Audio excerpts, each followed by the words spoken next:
नमस्कार, आप देख रहे हैं मशाल न्यूज़, जन जन की आवाज़, आफताब इरफान के साथ। आज हम मौजूद हैं नगर परिषद के नज़दीक लगे धरने पर। इस धरने में भारतीय जनता पार्टी के पदाधिकारी व पत्रकार हरीश दवे अपनी भ्रष्टाचार को लेकर के विरुद्ध अपनी मांगों को लेकर आमरण अनशन पर बैठे हैं। आइए उनसे पूछते हैं इसका क्या कारण है कि वे अपने ही सत्ता के विरुद्ध धरने पर बैठे। हरीश जी, आप भारतीय जनता पार्टी के पदाधिकारी भी हैं और पत्रकार भी हैं, एक जागरूक नागरिक भी हैं, लेकिन क्या कारण है कि 55,000 की आबादी में एक अकेले आप ही जागरूक हैं? क्या आपने ये मुद्दे को उठाया और इसके पीछे आपकी मंशा क्या है? क्या आने वाला चुनाव तो नहीं? मन की बात का विधानसभा संयोजक होने के अलावा मैं भाजपा का कार्यकर्ता, जन्म मिलने के बाद मैं बालिग होने के समय से हूँ।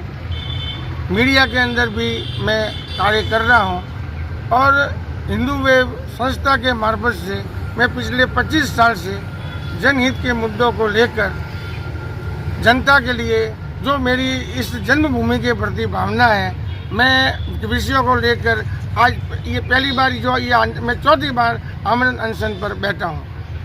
और आमरण अनशन पर बैठने की मुख्य बात यह है कि ये स्वर्ग तुल्य शहर है, लेकिन यहाँ इस शहर को जिस प्रकार से राजनीतिक उदासीनता में किसी ज़माने में मेरा ये मानना था कि इस ज़िले ने हिंदुस्तान को बहुत कुछ दिया है, आज़ादी की लड़ाई में योगदान भी दिया है।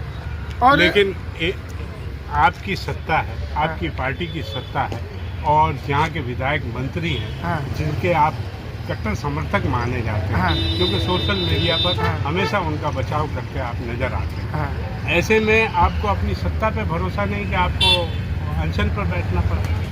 अनशन पे बैठने के जो प्रमुख मुद्दे हैं उसमें पहला मुद्दा है राम दुर्गा की संपत्ति को बचाना।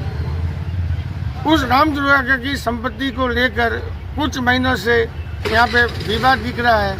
विपक्ष की पार्टी कांग्रेस ने भी यहाँ पे आंदोलन किया और राम दुर्गा की संपत्ति पर 2002 में अवैध तरीके से पट्टे बने थे। उस वक्त भी ये ज़मीन के बारे में हमने आंदोलन किया था और इस ज़मीन को मुक्त करवाया। अब ये आंदोलन होने के बाद में हमारे राज्य मंत्री जी पर आरोप मढ़े गए और जो अनेक प्रकार की घटनाएं हुई।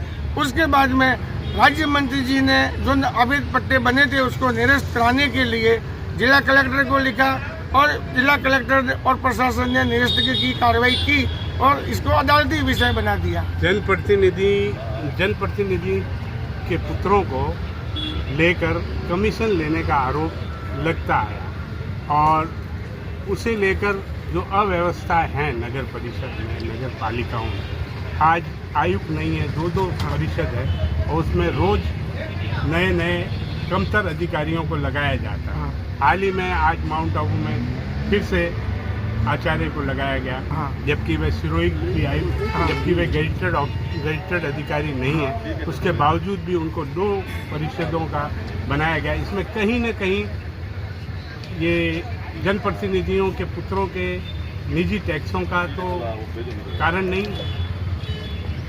आरोप प्रत्यारोप लगाना विपक्ष का भी काम है और आरोप सही है गलत है। मैं राज्य मंत्री ओटाराम जी यहाँ के विधायक है और मंत्री है। किसी जनप्रतिनिधि का पुत्र क्या करता है या पत्नी क्या करती है या पिता क्या करता है, इसमें तो मैं कुछ नहीं कह सकता, लेकिन आयुक्त पद की कमी होने की वजह से सिरोही की तमाम व्यवस्था चरमराई हुई है। 7 साल से सक्षम आयुक्त नहीं है। विगत सरकार में भी हम ये मांग करते रहे और इस सरकार में भी मंत्री जी से लगातार ये मांग करते रहे कि आयुक्त लगाए। आयुक्त नहीं लगने से ये जो पट्टा कांड हुआ है, पट्टे बनाने तो नगर परिषद की व्यवस्था नहीं किया है, तो उसमें AAO, RI और कार्यवाहक आयुक्त लगते रहे और इसी दरमियान में अन्य जो मुद्दों की मांग है उसमें बहुमंजिला अनेक भवन बन गए, सरकार को करोड़ों की राजस्व हानि दी। तो आप मानते हैं कि आपके जनप्रतिनिधियों की कमजोरी रही है कि ये सारा भ्रष्टाचार हो रहा है, अनियमितताएं हो रही है और जिस पद के जो योग्य नहीं है उसे भी उस पद पर लगाया जाए? इस नगर परिषद के भ्रष्टाचार के अंदर मंत्री जी को अनेक मसलों की जानकारी नहीं है और मेरा स्पष्ट मानना है कि अनेक छाया विधायक और छाया राज्य मंत्री बनकर सिस्टम और प्रशासन को, ये एक मैं पत्रकार के हिसाब से कह रहा हूँ, वो उन पर दबाव करते हैं, तब जाकर के इस प्रकार के कांड बनते हैं।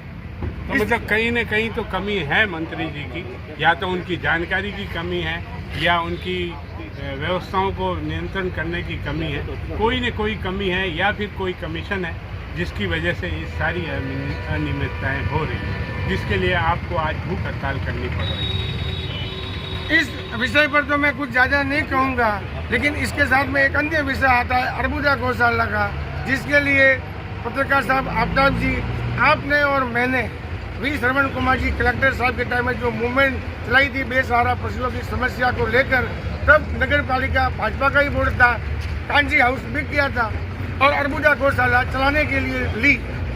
उस अर्बुदा गौशाला को चलाने को लेने के बाद में चुनावों में उस पर अनेक प्रकार के आरोप लगे और उसी अर्बुदा गौशाला की जो भी घटनाक्रम में आरोप प्रत्यारोप हुए थे, उसका असर तब के गोपालन राज्य मंत्री जिन्होंने विकास में कोई कमी कसर नहीं छोड़ी थी, उसका प्रभाव पड़ा। आज उस अर्बुदा 5000 बीघा खातेदारी की भूमि, यहाँ पे अर्बुदा गौशाला की बात नहीं हो रही है, यहाँ पे बात हो रही है जिसके लिए आप भूख हड़ताल पर बैठने पर मजबूर हुए हैं, वो कहीं न कहीं सत्ता पक्ष की कमजोरी, कमी या फिर भ्रष्टाचार है, इसे तो आप मानते हैं। मैं अभी 7 विषयों को लेकर राज्य मंत्री जी ने और भाजपा जिलाध्यक्ष जी ने यहाँ पे उनका प्रतिनिधि मंडल भेजा था। राम जरूका की संपत्ति के अलावा लाल वेरा के समेत मेरी ये 7 समस्याएं और 7 जनहित की मांगे हैं। जिस प्रकार राम जरूका के पट्टे बनने वजह से कई लाल वेरा और सनातन धर्म की संपत्ति के भी पट्टे नहीं बन जाए, इन 7 मांगों को लेकर मैं बैठा हूँ। हरीश जी, इससे पूर्व भी कई बार धरने और भूख हड़ताल पर बैठे हैं, कई बार परिणाम आए, कई बार इन्होंने समझौता भी किया। अब इस धरने का क्या परिणाम आएगा ये तो भविष्य के गर्भ में है और हमारा इनको पूरा समर्थन है। धन्यवाद।